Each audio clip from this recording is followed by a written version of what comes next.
So a lot of technology exploded in the 80s, and sometimes, somewhere along the line I got the tag of being the godfather of Australian electronic music, and I take absolutely no credit for that whatsoever. I just happened to be there working in music when some extraordinary contraptions were invented.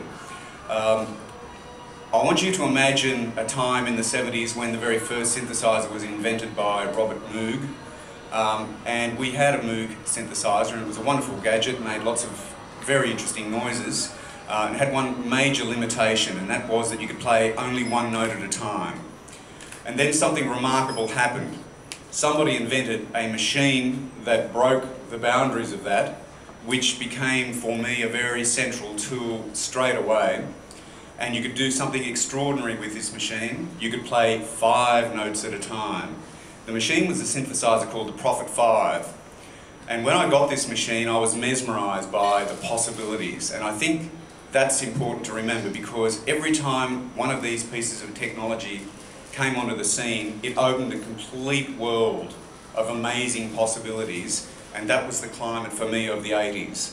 One idea leading to another, and an explosion of ideas and energy amongst musicians and designers and fashion. And I remember being in front of this machine and holding down one note and being mesmerised by the sound of it.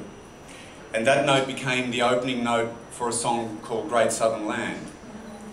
So that machine that's in the powerhouse, which is now, I have no idea why I hung on to just that one machine, but that is the machine that created Great Southern Land. It was probably quite a good thing that you could only play 5 notes on at a time, because I'm a very bad keyboard player. And clearly it's a machine designed for a one-hand keyboard player. That would be me. And yes, all the parts on Great Southern Land can be played with one hand only.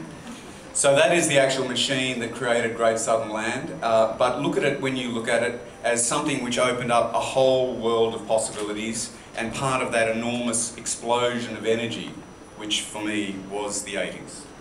Thanks.